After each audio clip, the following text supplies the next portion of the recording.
தீர்க்க தரிசன ஊழியத்தின் சார்பாக தினசரி தேவனுடைய தீர்க்க தரிசன வார்த்தைகளை நான் தானித்து நடப்பது போல நீங்களும் நடப்பீர்கள் என்று விசுவாசிக்கிறேன். ஸோ நான் எப்படி வீடியோஸை டெய்லி ஷேர் பண்ணுற மாதிரி நீங்களும் ஷேர் பண்ணுங்க என்று நம்புகிறேன். ஸோ ஜெனடிக் ப்ராப்பர்ட்டி மினிஸ்ட்ரி சேனலை லைக் பண்ணுங்கள், ஷேர் பண்ணுங்கள், சப்ஸ்கிரைப் பண்ணுங்கள்.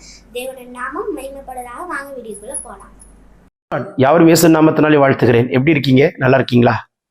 God bless you. நீங்கள் ரொம்ப நல்லா இருக்கணும். Right, let us turn the book of Romans chapter 4 verse 17. ரோமர் 4 அதிகாரம் 17 வசனம். அநேக ஜாதிகளுக்கு உன்னை தகப்பனாக ஏற்படுத்தினேன் என்று எழுதியிருக்கிறபடி அவன் தான் விசுவாசிக்கிறவருமாய் மரித்தோரை உயிர்ப்பித்து இல்லாதவைகளை இருக்கிறவைகளைப் போல அழைக்கிறவருமாய் இருக்கிற தேவனுக்கு முன்பாக நாம் எல்லாருக்கும் தகப்பனானான். பாருங்கள், ஜாதிகளுக்கு உன்னை தகப்பனாக ஏற்படுத்தினேன் என்று எழுதியிருக்கிறபடி விசுவாசித்தவருமாய் மரித்தோரை உயிர்ப்பித்து இல்லாதவைகளை இருக்கிறவைகளாய் அழைக்கிறவருமாய் இருக்கிற தேவனுக்கு முன்பாக நாம் எல்லாருக்கும் தகப்பனானான்.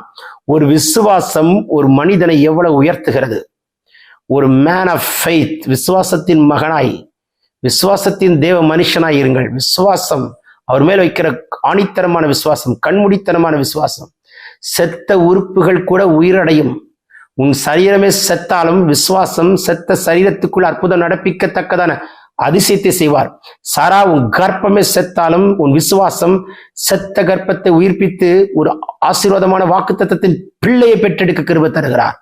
ஸோ ஃபெய்த் ஃபெய்த் ஃபெய்த் ஃபெய்த்ல பேசுங்க, ஃபெய்த்தா பாருங்க, ஃபெய்த்தா சிந்திங்க, ஃபெய்த்தா கை நீட்டுங்க, ஃபெய்த்தா செயல்படுங்க, ஃபெய்த்தா கால் எடுத்து வைங்க. சூப்பர் நேச்சுரலை பார்ப்பீங்க. இருக்கீங்களா? God is a God of supernatural God.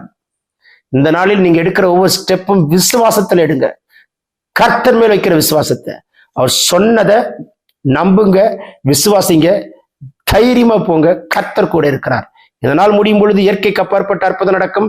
ஜெயத்தினாலாய் மாற்றுகிறார். இந்த நாளில் பிறந்த நாள், திருமண நாள் காண்கிறவர்களை ஆசீர்வதிப்பாராக. வியாதியோடு இருக்கிறவர்களுக்கு நான் ஸ்பெசிபிக்கா ஜெபிக்கிறேன். Heal in Jesus name. அந்த ஒரு வார்த்தை அத்தனை வியாதியை சுகமாக்கும். இயேசுவின் நாமத்தில் சாட்சி சொல்வீர்கள். Amen, amen. God bless you.